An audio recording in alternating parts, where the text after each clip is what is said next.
बड़ी अफसोस की बात है।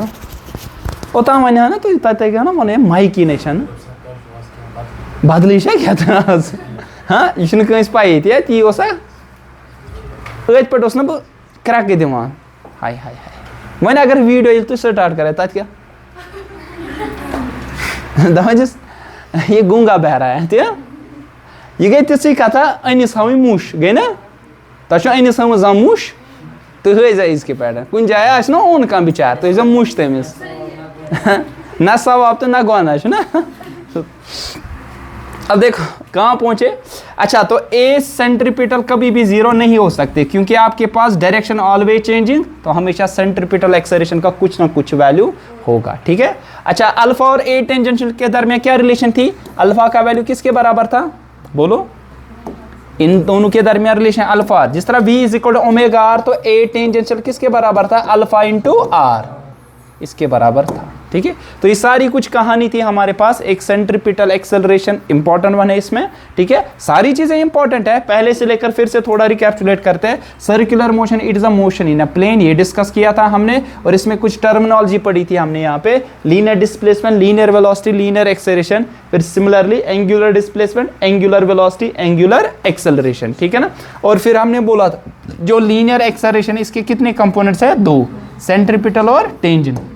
Tangential is responsible for change in speed of a body. Body को स्पीड की चेंज करने के लिए आपके पास इस एक्सेलरेशन की जरूरत पड़ती है, लेकिन डायरेक्शन को चेंज करने के लिए सेंट्रीपिटल एक्सेलरेशन की जरूरत पड़ती है। ठीक है।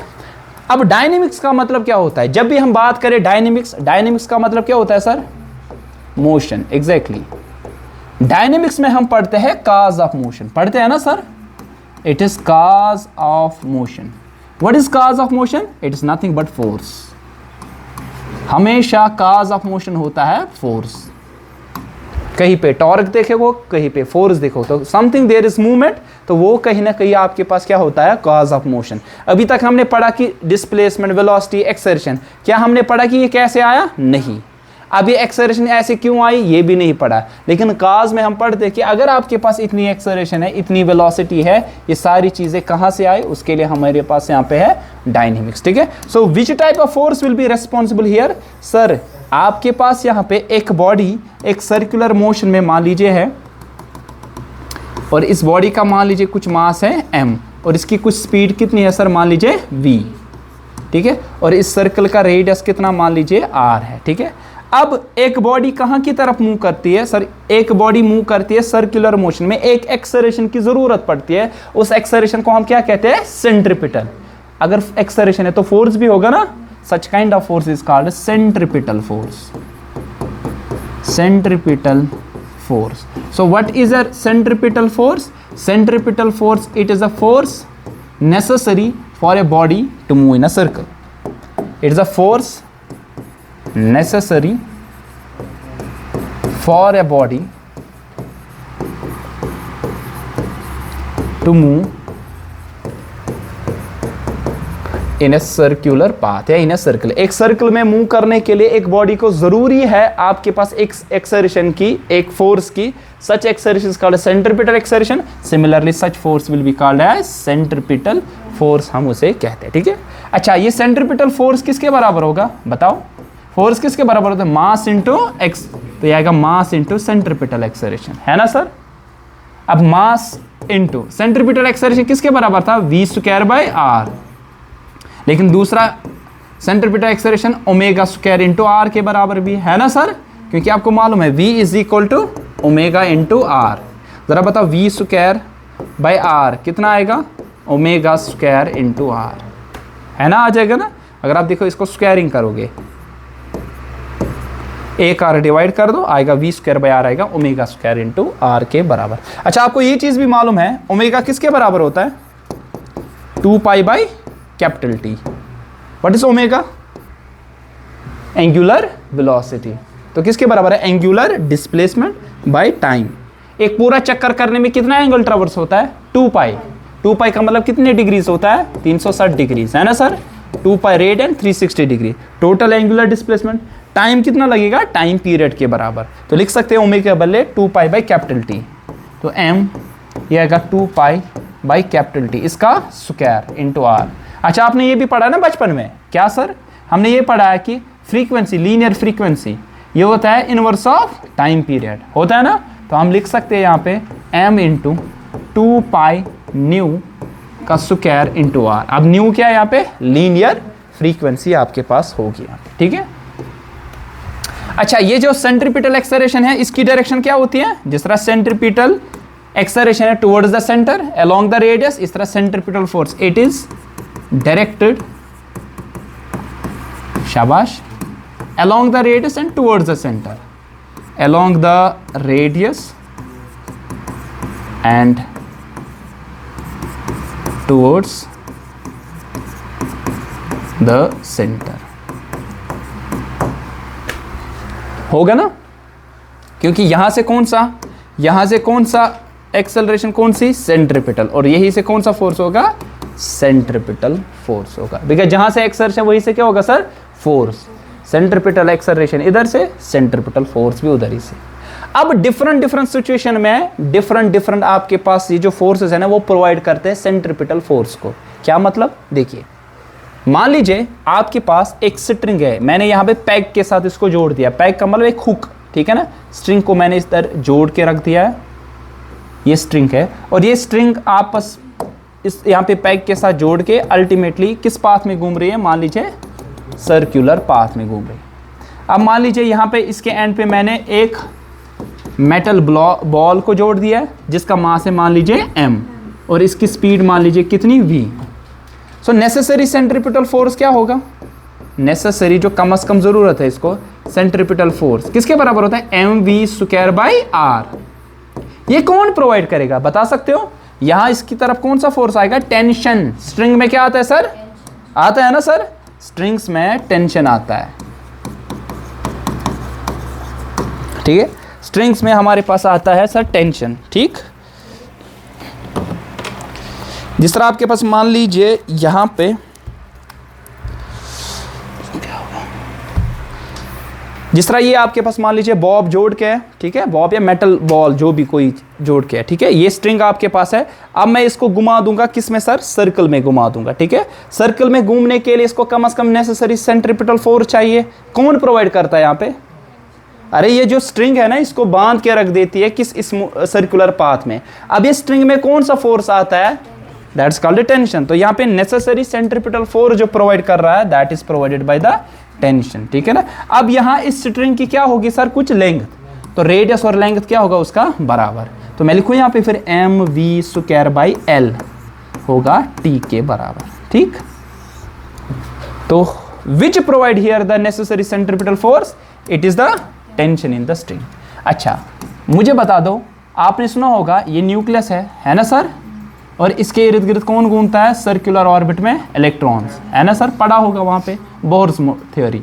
इलेक्ट्रॉन का कुछ चार्ज होता है E, है ना सर, इसका कुछ मास होगा कितना सर m, इसकी कुछ स्पीड होगी मान लीजिए v, इसका रेडियस कुछ होगा इस ऑर्बिट का मान लीजिए r। आपको पता है ना चार्ज कितना होता है न्यूक्लियस का, जितने नंबर ऑफ प्रोटॉन्स हो गए, है ना, प्रोटॉन का चार्ज कितना होता है E+E, कितने प्रोटॉन्स होते हैं Z, आपको पता है ना। अगर कोई एलिमेंट X है, atomic number Z, mass number A, atomic number किसके बराबर होता है, अरे किसके बराबर होता है, नंबर ऑफ प्रोटॉन्स, है ना sir. So number of protons है Z, एक प्रोटॉन पे चार्ज E+E, तो Z × E न्यूक्लियस का, ठीक है। इसको बंद करो, लाइट को उधर बंद करो, लाइट, हाँ बस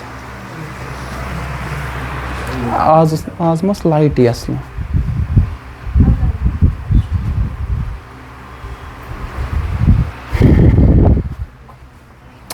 अब यहां पे जो आपके पास है necessary centripetal force that's mv²/r। अब ये कौन प्रोवाइड करेगा यहाँ पे, it's provided by electrostatic force जो कि होता है बराबर k Q1Q2/r²। ये हमने तब भी पढ़ा था किसमें, बोर्स मॉडल ऑफ एटम में, तब जब हमने डिराइवेशन की थी रेडियस की और एनर्जी की, ठीक है। तब हमने बोला था तब वहां पे क्या सर, जो नेसेसरी सेंट्रीपिटल फोर्स है जो कि प्रोवाइड करता है यहाँ पे कौन, इलेक्ट्रोस्टैटिक फोर्स। तो यहाँ पे ये कौन सा फोर्स है सर, इलेक्ट्रोस्टैटिक फोर्स, याद रखो इलेक्ट्रोस्टैटिक फॉर एफ ई ये होता है बराबर के Q1 Q2 by are square. इतना ही नहीं, आपने सुना होगा प्लैनेट्स, या प्लैनेट्स को छोड़ो, उसमें थोड़ी कंट्रोवर्सी आ जाएगी आपको। सैटेलाइट्स किसके इर्द गिर्द घूमते हैं? अर्थ। मान लीजिए अर्थ है, अर्थ के इर्द गिर्द ही नहीं ज़रूरी है, कोई भी आपके पास प्लैनेट हो, ठीक है। सो मान लीजिए यहाँ पे आपके पास है सैटेलाइट कोई, ठीक है, इसका कुछ मास होगा स्मॉल m, इसका मास होगा कुछ कैपिटल M, ठीक है ना। इसका रेडियस ऑफ ऑर्बिट कितना होगा r। अब मुझे बता सकते हो यहाँ पे नेसेसरी सेंट्रिपिटल फोर्स किसके बराबर आएगा? mv² बाय, कौन प्रोवाइड करेगा? दो मासेस के दरमियान कौन से फोर्सेस होते हैं?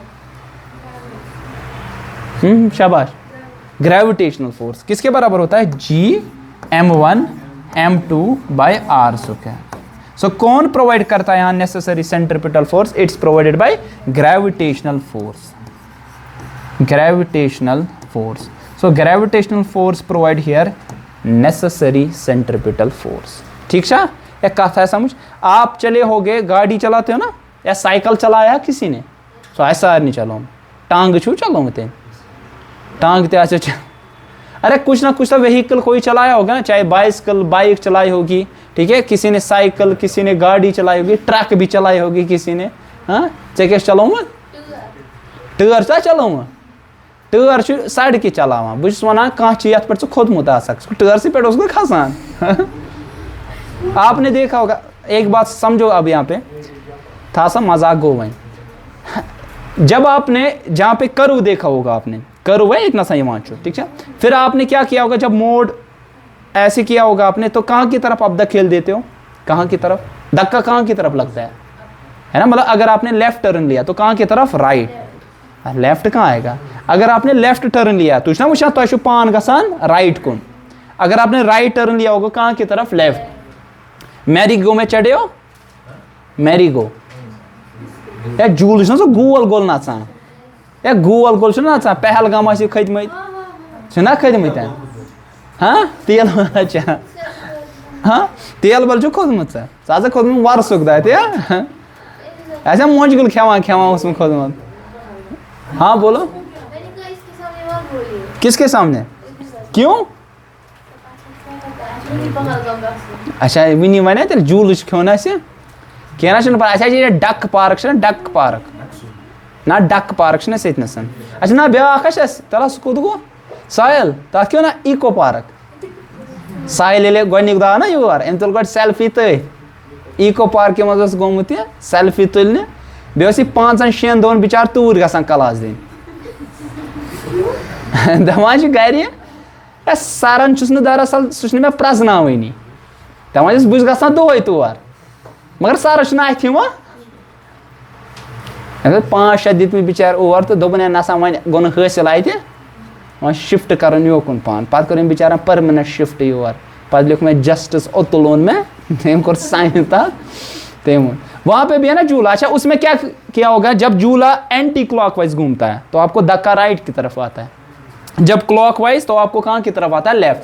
पत बचने खतर क्या कर थप छुना करान गाड़ी मज बचने खतर क्या कर थप दचिन कौर, अगर न सीट बेल्ट आस लगित, वन अगर सीट बेल्ट आस लगित तेल इंसान बचान तम नश कि ठीक है। वन अगर बाइक मज तेल क्या कर, अगर बाइक पे टर्न में तेल थप छना आसान, तवे मूजूब उस बाइक पे ना 2 व्हीलर पे जो पीछे साइड से होता है ना, अगर स्किड होती है जो पीछे साइड से होता है सबसे ज्यादा उसी को लगती है।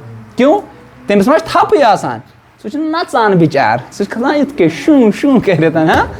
आओ समझ, यही हम पढ़ेंगे वहां पे क्या चीज ऐसी है जो हमें बचा देती है कहां से? स्किड होने से, ठीक है। That is the friction between the tyres, और किस किस के दरमियान? टायर्स और रोड्स के दरमियान। तो यहां पे लिखेंगे हम vehicle go round a level circular curved road, circular है तो कर्वड ही होता है। हाय हाय, इसको क्या हो गया? अच्छा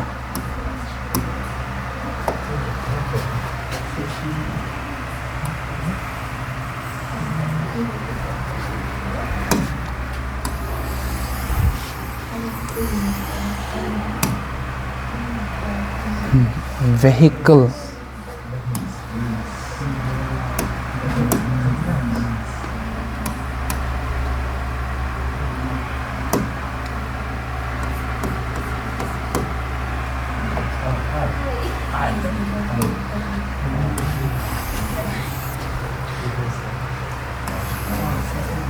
अरे इसको क्यों है?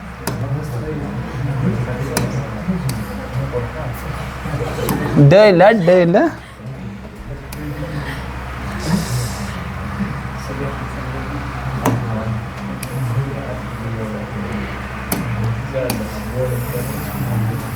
ऐसे तुम नजर लगा अरे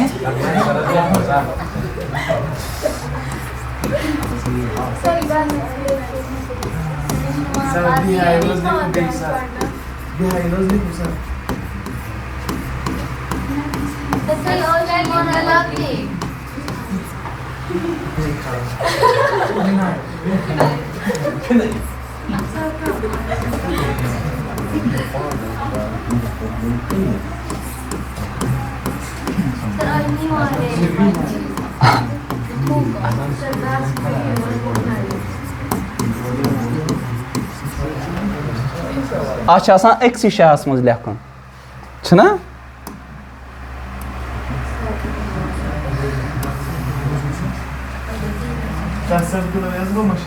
कर्व्ड रोड भी आएगा ना वही यूथ है कौन इस बर्दाश्त करे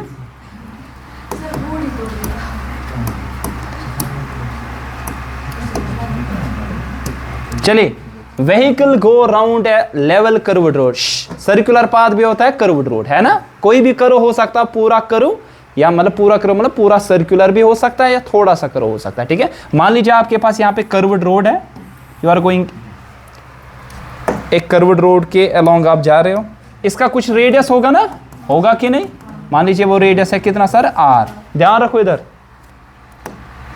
मोशन साहब ध्यान था बस ना सवाली प्रश्न चल गया प्रॉब्लिंग ऐसा प्रॉब्लिंग गैस प्रॉब्लम नहीं किया प्रॉब्लिंग गैस वन सा हजरत ये क्या गैस एम इस पर क्या क्या फ्री बॉडी डायग्राम बता इस व्हीकल की मान लीजिए इसकी स्पीड कितनी है v ये स्पीड ऐसे नहीं है मतलब इशू अंदर कुन गसा इट्स लाइक दैट कि ये आपके पास कर्व्ड रोड है ऐसे करके ये व्हीकल ऐसे जा रहा है ठीक सा तो स्पीड ऐसे आपके पास है अब इस पे क्या क्या फोर्स आएंगे बताओ इस व्हीकल पे शाबाश नीचे से क्या आएगा mg तो आप बोलोगे नीचे से आ जाएगा mg आएगा ना और रोड क्या देगा नॉर्मल रिएक्शन देगा ना नॉर्मल रिएक्शन और टायर्स और किसके दरमियान फोर्स आ जाएगा टायर्स और रोड्स के दरमियान जिसको हम क्या कहते हैं सर फ्रिक्शन अब मुझे बता दो ध्यान रखो व्हीकल जब कर्व्ड पाथ पे जाएगा ना तो इसको फोर्स या तो लगेगा अवे फ्रॉम सेंटर या टुवर्ड्स क्या ऊपर नीचे करेगा नहीं तो ये दोनों फोर्सेस क्या हो गए sir same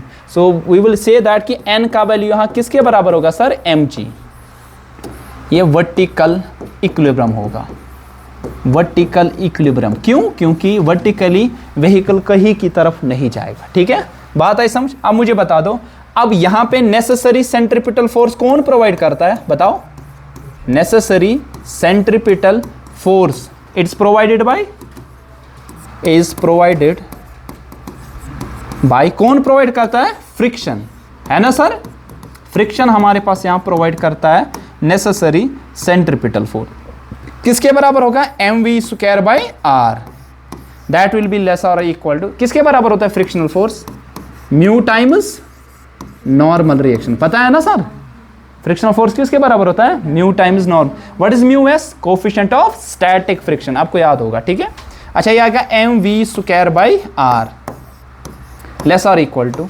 coefficient of static friction normal reaction किसके बराबर सर mg है ना सर m और m क्या होगा सर कैंसिल सो आप लिखोगे v स्क्वायर का वैल्यू लेस और इक्वल टू क्या आ जाएगा म्यू r g आएगा ना सर सो v का वैल्यू आ जाएगा under root of mu r g के बराबर ठीक है ना सो ये है वो वेलोसिटी जिससे आप जा सकते हो कहां लेवल कर्व्ड रोड के इर्द गिर्द ठीक है लेकिन मैक्सिमम वेलोसिटी कितनी हो सकती है बताओ मैक्सिमम कितनी हो सकती है परमिसिबल ज्यादा से ज्यादा इक्वल आएगा ना तब आएगा ना आएगा म्यू r g के बराबर आ जाए है ना this is the maximum speed with which A vehicle go around a level curved road. Maximum speed with which a vehicle can go round a level, शाबाश, curved road. So maximum permissible speed, इससे ज्यादा speed से नहीं जा सकते. अगर आप देखोगे ये जो आपके पास है ना v, जितना म्यू एस का वैल्यू, जितना कोफिशिएंट ऑफ फ्रिक्शन जो है ना आपके पास, कोफिशिएंट ऑफ फ्रिक्शन ज्यादा होगा, मतलब फ्रिक्शन ज्यादा होगी, तो ज्यादा से ज्यादा स्पीड से आप जा सकते हो, है ना सर. तभी आपने देखा होगा अगर फ्रिक्शन जीरो होगी, वियर एंड टियर ना वहां टायर्स दरमियान, तो मैक्सिमम परमिसिबल स्पीड कितनी होगी सर, 0. मतलब अगर आपके टायर्स, जो व्हीकल के टायर्स है, चाहे बाइक हो, गाड़ी हो, कोई भी चीज हो, उसके टायर पूरी की पूरी तरह से घिस गए होंगे, ठीक है, प्लियन आस्तिम गमितन. आपने देखा यूजुअली जब बारिश होती है, अगर टायर घिसे हुए होते हैं तो आपके पास स्किड होने का खतरा बहुत ज्यादा होता है. रीजन क्या है? रीजन ये है क्योंकि आप एक मैक्सिमम स्पीड से जाते हो और जब आप ब्रेक देने की कोशिश करते हो, टायर्स और रोड के दरमियान उतनी सफिशिएंट फ्रिक्शन ही नहीं होती है ताकि वो नेसेसरी सेंट्रिपिटल फोर्स को प्रोवाइड करवाए, तभी आप बराबर अपने पाथ में नहीं रह पाते हैं. या बचपन में भी देखा होगा, अगर आपने साइकिल चलाया होगा, अगर आपने कट क्या किया होगा, कम, अगर आपने कट किया होगा कम, तो स्पीड आपके पास कम होगी. देखिए मान लीजिए आप चल रहे हो किसी स्पीड से, अगर तो साइकिल ना कुरुमत, अगर 30 तो पकान साइकिल लकुट कट कुरुमत दब लोगमतन, लेकिन लंबा जब कट करते हैं ना तब आपके पास स्किड नहीं होते हो आप. रीजन क्या है? रीजन यही है, जितना आप रेडियस क्या होगा सर, ज्यादा, उतनी मैक्सिमम परमिसिबल स्पीड ज्यादा, जितना रेडियस कम उतना मैक्सिमम परमिसिबल स्पीड क्या होगी, कम. तभी अगर आपने देखा होगा, अगर आपको कट करना होगा बाइक, गाड़ी या किसी भी चीज को, साइकिल को अगर कट करना होगा, आपके पास छोटा सा कट करना होगा तो स्पीड क्या करनी पड़ेगी, पहले डिक्रीज.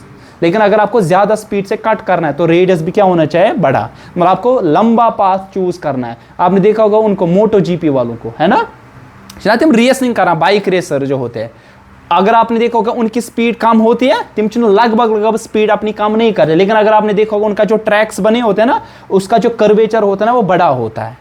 तभी कभी कभार देखा होगा कि अगर उसने कर्वेचर उसका उतना सफिशिएंट नहीं होगा ना, या उनकी स्पीड उस थ्रेशोल्ड से ज्यादा होती है, तब वो स्किड होते हैं, तिमन तिश दाब लगा मुझ, लेकिन तब वो नेसेसरी सेंट्रिपिटल फोर्स को प्रोवाइड वहां पे नहीं करवाते हैं. अब मसला ये है, अगर मेरे पास वेयर एंड टियर होगा टायर में, स्टिल मैं यहां पे कर्व्ड पाथ से जा सकता हूं किसी स्पीड से.